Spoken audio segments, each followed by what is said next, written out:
আসসালামু আলাইকুম, welcome my channel Zakaria's mom cooking. আজকে আপনাদের তৈরি করে দেখাবো দারুণ মজার বাটার বন। ছোট থেকে বড় সবাই কিন্তু এই বাটার বনগুলো অনেক পছন্দ করে। চলুন তাহলে দেখে নেওয়া যাক কিভাবে আমি মজার বাটার বনগুলো তৈরি করছি। এই জন্য একটি বাটিতে নিয়ে নিচ্ছি 1.5 কাপ ময়দা। অবশ্যই বাটার বনগুলো তৈরি করার জন্য ময়দা ব্যবহার করবেন। দিয়ে দিচ্ছি 1/2 চামচ লবণ। এখন ভালোভাবে একটু মিশিয়ে নিচ্ছি।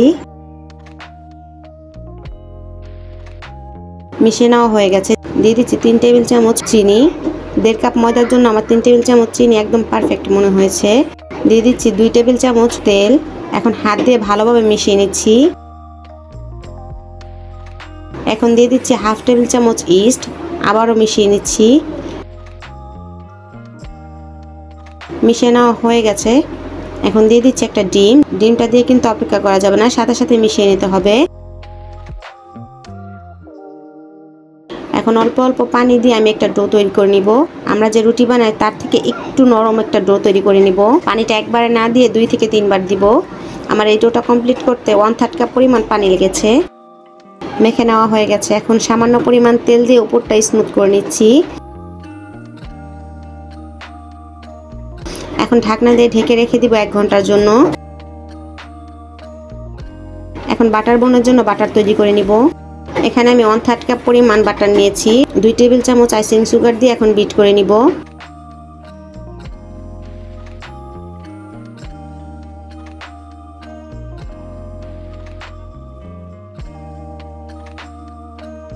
বিট করা হয়ে গেছে।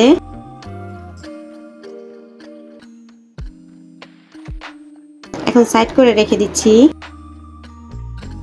1 ঘন্টা পর দেখতে পাচ্ছেন ডোটা ফুলে ডবল হয়ে গেছে। এখন হাত দিয়ে আরো 5 মিনিটের মতো মথে নিচ্ছি। মথে নেওয়া হয়ে গেছে। এখন আমরা যে রুটি বেলার বেলুন পেয়ে থাকে তাতে এই ডোটা নিয়ে 6 ভাগে ভাগ করে নিচ্ছি। আপনারা ছোট বা বড় আপনাদের পছন্দ অনুযায়ী যে কোনো শেপ করে নিতে পারেন।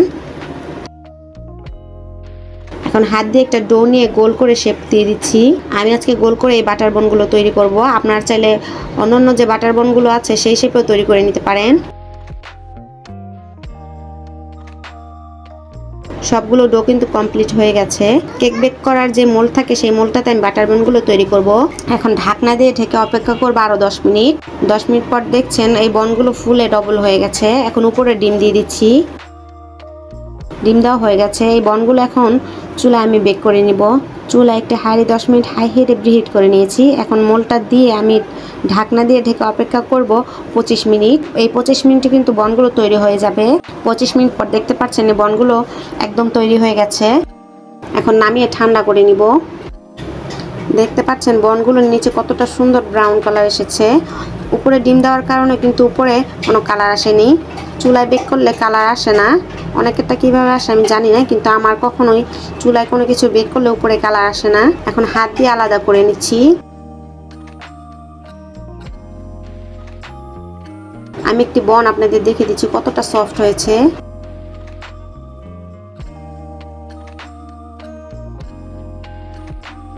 এখন বনগুলোতে বাটার লাগিয়ে নিব। এখন একটি ছুরির সাহায্যে মাঝখানটা কেটে নিচ্ছি। যে বাটারটা তৈরি করেছিলাম সেটা দিয়ে দিচ্ছি। একটা বাটার বন কিন্তু তৈরি করা হয়ে গেছে। আমি আরো একটি তৈরি করে দেখাচ্ছি।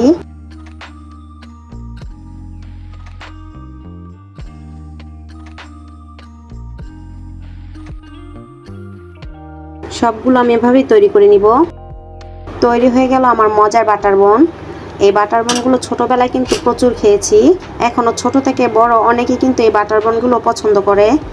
আর খুব সহজে বাসায় স্বাস্থ্যকরভাবে এই বাটার বনগুলো তৈরি করে নিতে পারেন। বাচ্চাদের টিফিনে বা সকালের নাস্তা হিসেবেও তৈরি করে দেওয়া যায়। আশা করছি ভিডিওটি আপনাদের ভালো লাগবে। আর ভালো লাগলে প্লিজ একটি লাইক দিয়ে আমার চ্যানেলটি সাবস্ক্রাইব করে রাখবেন। আমার ভিডিওটি দেখার জন্য আপনাদের সবাইকে অসংখ্য ধন্যবাদ। আল্লাহ হাফেজ।